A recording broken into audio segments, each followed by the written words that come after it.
Hindi pwedeng may korte sa ibang bansa, huhulihin mo tapos isasakay mo na lang sa eroplano. So, eto po tanong ko sa inyo. Paano kung sitting Supreme Court Chief Justice, sitting Speaker, sitting Senate President, sitting Cabinet Member, sitting President ng ating bansa, may isang international court na naglabas, yung PNP, huhulihin nyo na lang, sasakay nyo na lang sa eroplano, aalis na sa ating bansa?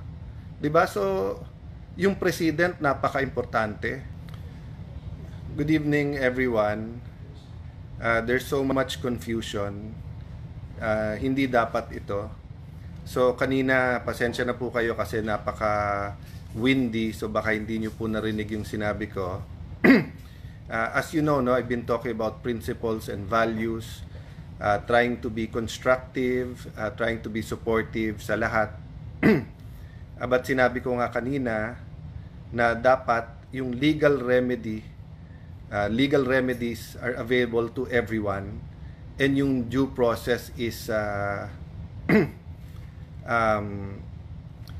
available and guaranteed to everyone. I'm trying to be deliberate, kasi nga kagabi sabi ko sa inyo, huwag emosyon, mag-isip muna. Kanina nung nag-unfold yung pag-aresto at wala pa yung warrant of arrest pero pinag-uusapan na nandyan na, I was soberly and quietly, patiently listening. Yung isang channel, pinila isa-isa ang mga kalaban ni President Duterte, from mga legitimate human rights lawyers, former Senator De Lima, those from the Philippine left, napakarami, and basically rejoicing. And I respect their rights, di ba? Pinaglaban nila to yung legal at sinasabing human rights sila. Pero hindi ba yung human rights due process? So let me stop there. In the first part, ang sinasabi ko, naiintindihan ko that there's always two sides to an argument. And when you go to court, kung ano man korte yon, quasi-judicial, when you go to a fiscal, when you go to an international court, precisely nga kasi hindi kayo magkasundo. So, hindi ko tinatanggal sa human rights activists na meron silang pinaglalaban. Sa part 1, ito yung part 2. Yung isasakay siya sa airplano na may petition siya sa Supreme Court at walang Philippine court na nagsasabing dapat siyang i-extradite or i-surrender sa Hague. Anong nangyari? Anong nangyari sa inyong mga human rights advocates? No? Hindi ko nilalahat kayo sa Ateneo Human Rights, alam niyong mahal ko kayo. Part ako niyan. Sa Supreme Court, marami tayong pinaglaban. Pero tama ba yon? Sasakay na lang siya sa airplano tapos dadalhin doon. May petition siya sa Supreme Court. Walang korte, ni isang korte sa Pilipinas na verify muna yung warrant of arrest na yan. Hindi ba nangyari na sa atin dati yan na may extradition from the US at nilitigate pa dito? So, yun po ang sinasabi ko kanina na pray for the country, we're in a crossroad, pray for the PNP, pray for our courts, pero may pinaka-minimum. Ang pinaka-minimum is due process and letting everyone avail of the legal remedies. Hindi pwedeng may korte sa ibang bansa, huhulihin mo tapos isasakay mo na lang sa eroplano. So, eto po tanong ko sa inyo. Paano kung sitting Supreme Court Chief Justice, sitting Speaker, sitting Senate President, sitting Cabinet Member, sitting President ng ating bansa, may isang international court na naglabas, yung PNP, huhulihin nyo na lang, sasakay nyo na lang sa eroplano, aalis na sa ating bansa? Diba? So, yung President, napaka-importante. Kung anong pinapakita natin sa lahat. So, sa akin, I continue to pray tonight. I appeal to everyone involved. Sinabi natin sa lahat, mahinahon, wag mapusok ang damdamin. Pero hindi ibig sabihin no, na pabayaan na lang natin kung may injustice na nangyayari. So, yun ang challenge ko ngayon sa mga human rights advocates. Hindi ba nung nasa DFA ako, kahit we disagree, pinaglalaban ko na makapagsalita kayo sa mga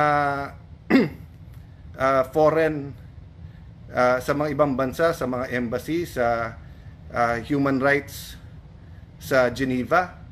Winelcome namin kayo. Sinabi ko sa mga embassy doon, kahit we don't agree, pasalitain sila. O, di ba may due process? So, I understand na happy kayo na may warrant of arrest. Happy din kayo na makakasuhan and the former president will now have to face that.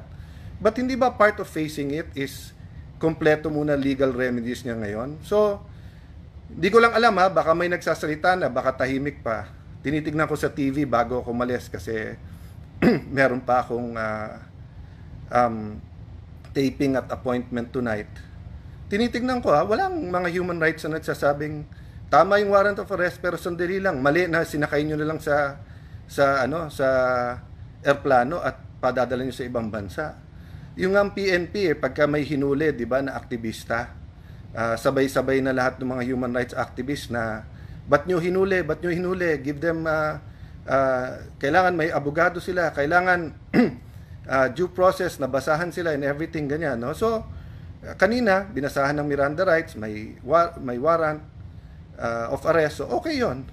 Pero yung isasakay mo sa airplano, anong korte sa Pilipinas ang nag-order nun? 'Di ba? So fellow lawyers, it doesn't matter if we're pro-admin, pro-Duterte, neutral, etc. Ang pinag-uusapan na dito, ano yung batas ng Pilipinas. And ako personally, I'm so uncomfortable.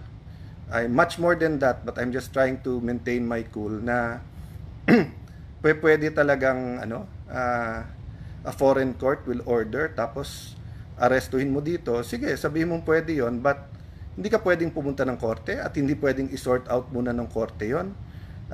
Bigla mo na lang isasakay sa airplano. No wonder si Kitty sabi niya, this is the plane na kinidnap yung yung tatay ko, di ba? Pag sinabi mong kidnap, I'm not talking about the legal term, yung colloquial term, no? Yung ordinary meaning ng Pilipino. Kapag ka may legal authority ka na kunin yung isang tao, hindi kidnapping yon, di ba? So, maa-argue na kailangan arestuhin kasi nga yun ang interpretasyon ng gobyerno natin ngayon, tapos whether sa krame or kung saan man siya i-detain, di ba? Pero yung hindi mo binigyan ng 24 hours yung kanyang mga legal counsel na questionin to sa korte. So no wonder yung bata kidnapping ang tawag, and I think many Filipinos will interpret it that way, no? So hindi ako pwedeng hindi magsalita kasi parati namin sinasabi sa aming show Cayetano in Action with Boy Abunda na yung tama. Yun din ang turo ng tatay ko, yung tama. Yun din ang nasa Biblia, kung anong tama ay tama. So I don't feel that I have to speak on all legal issues, and I really try to be supportive of each and every administration because I know mahirap maging nasa administrasyon, di ba? But at saka napakahirap po i-defend yung hindi natin kasundo, hindi natin kabate, yung lalo kung parati ka in-Alaska and everything. But ano ba yung bare minimum, di ba? Yung bare minimum is yung karapatan nung kalaban mo respetuhin at may karapatan siyang tumakbo sa korte. So I'll end there, but I hope no na may nakikinig pa tayong lahat. I believe that lawyers are officers of the court. Yun ang turo sa atin sa law school. I don't think may pumapasok naman sa law school na hindi idealistic. Lahat naman tayo halos gumagraduate ng idealistic. Tapos nagiging practical pag nagpa-practice na, nasa gobyerno, nasa business. But there are times that we just have to stand up for what's right. And we have to echo that para malinaw sa lahat. So, kailangan malinaw sa DOJ, sa PNP, sa militar. Kailangan malinaw po sa practicing lawyers, malinaw sa mga businessmen, malinaw sa mga anak natin, kahit 7-year-old yan, grade 1, grade 5. Na sa Pilipinas, pagka may nag-accuse sa'yo, you can go to court. Pagka hindi malinaw, katulad ngayon, there's so much confusion, you have a court, you have a system that's working, that you can go to and you can run to, and you give them reasonable time. Di naman namin sinasabi na 15 days, 30 days, 2 months, hindi nag-action yung korte. Huwag nyong gawin yung tama, yung dapat tingin yung tamang gawin, di ba? Pero yung kalilipad lang galing dito, yun nga, 80 years old, kailangan ng medical attention, tumakbo na yung mga lawyers sa korte, bigla nyong isasakay sa airplano, tapos dadalhin nyo na sa Hague. I mean, alam ko serious yung charges. Isa po ako sa nagtanggol dyan, at isa po ako sa who listen to criticism, and I also criticize behind closed door, and I also drew the lines, no? Having said that, there was always a court to go to, and there was always palitan ng kuro-kuro, palitan ng ideas, palitan ng akusasyon para mapag-usapan, 'di ba? So si President Duterte, former President Duterte, iba magsalita sa human rights. Ako, I've always respected you. Kahit magkabila sa politika, I've always said na trabaho nyo yan. Kahit yung tatay ko noon, ang daming mga controversial cases, yung ibang human rights lawyers, ite-take nila kahit na ang baho-baho, kahit ang galit na galit yung tao doon sa accused, meron abogado, I have to defend their rights. At tinuruan niya ako na respetuhin mo yung mga yan, Alan, kasi kailangan may magtanggol ng basic rights nila. So, pinakasimple lang sa akin, hindi ba basic right ng kahit sinong Pilipino, much more a former president, di ba? Hindi ba basic right niya naman na he can go to court and ask the court to interpret bago nating gawin? Paano po kung 1,000 ang gustong ipadampot ng ng ICC na yan? So, 1,000 airplano na ba ang nakahanda para ilipad isa-isa at hindi na pwedeng pumunta sa korte?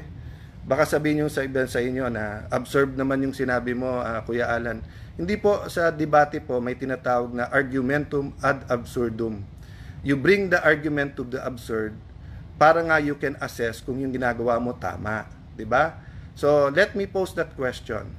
If the ICC now orders the arrest of the whole Supreme Court, they order the arrest of the whole Congress or Senate, they order the arrest of a sitting president, will we now arrest them and put them on a plane and send them there?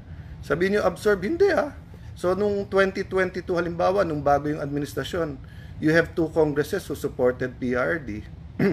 You have the Supreme Court na karamihan at that time was appointed by PRD. 'Di ba? May mga court, may mga cases na So, pwedeng sabihin ng ICC, sama-sama kayong lahat. 'Di ba? So, yun yung isa na absurd ba yon? But that can happen, 'di ba? O secondly, yung sinabi ko, hindi matataas na tao pero marami. Let's say they suddenly send na 200 names of PNP or former PNP, 100 from PDEA, they send you 200 names from the AFP, they send you names from the cabinet, etc. So 500 yan, 1,000. Arestuhin natin sabay-sabay yan, tapos hindi natin hihintayin sabihin ng korte, doon na lang sa Hague. Lumaki po ako na alam ko po yung saying, sa presinto ka na magpaliwanag. Pero may bago na ngayon, sa Hague ka na magpaliwanag. Mahirap po magpaliwanag sa Hague. At anong gagawin ng embassy doon after makita yung nangyari dito? Will they give assistance to PRD knowing na dito hindi natin hinintay yung korte? Paano yung mga lawyers na kailangan niya doon? Paano yung doctors na kailangan niya doon? So, it just boggles my mind how we could put him on a plane then just say sa Hague na lang magpaliwanag, no? So, I'm talking to you from the heart, but I'm also a lawyer, a former speaker, former DFA secretary, former congressman, so and a lawyer. So, 'di ba ang tinuturo sa atin pinakasimple, ano ba yung reasonable? So, hindi ba reasonable na patulugin siya na may doktor, let him get some rest, see what will happen tomorrow sa Supreme Court, see what the lawyers from both sides do in terms of seeking legal remedy, then give everyone due process, and then sort out the confusion, di ba? sort out the confusion, di ba? So guys, I'll stop there. I know many things of what I said is being felt nationwide. I know this is a very divisive issue. I'm looking at Facebook before I decided to speak. Hating-hati or mas maraming iba-iba, but yung point ko nga pagdating sa due process at legal remedies, hindi dapat tayong hati-hati, di ba? Hindi dapat tayong doon.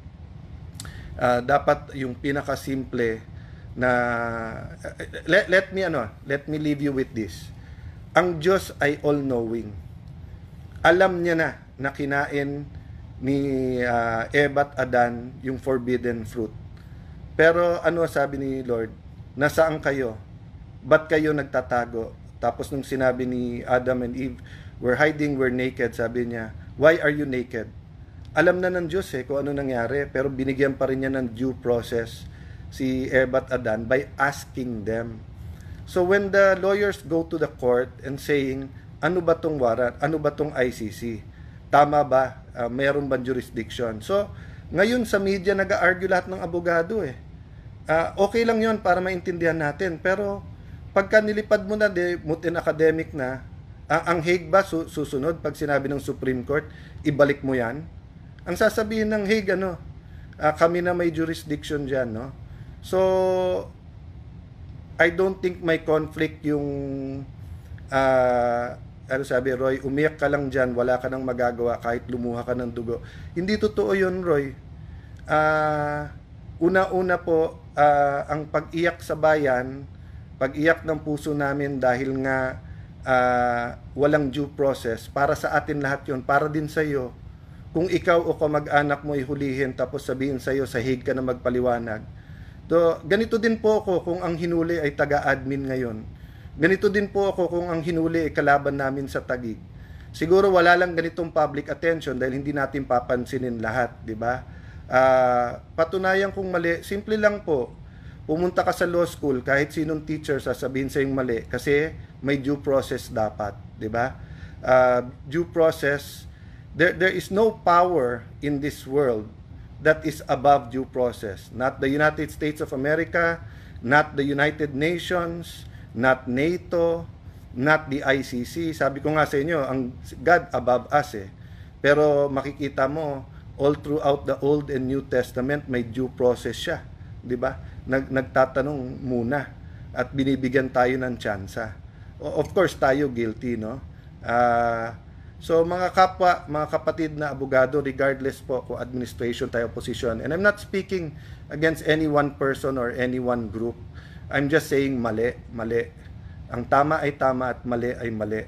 So, tanong ni Leslie, may TR no ba Supreme Court? Sa pagkaalam ko, Leslie, wala pa. Pero ang pagkaalam ko, you give them reasonable time.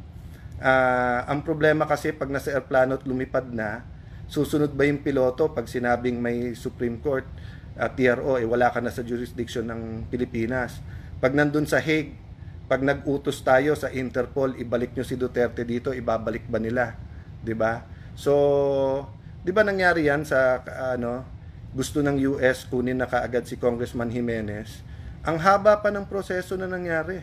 Kasi nga binigyan pa nila ng lahat ng pagkakataon dito sa korte na magpaliwanag muna kung tama yung extradition or hindi, 'di ba?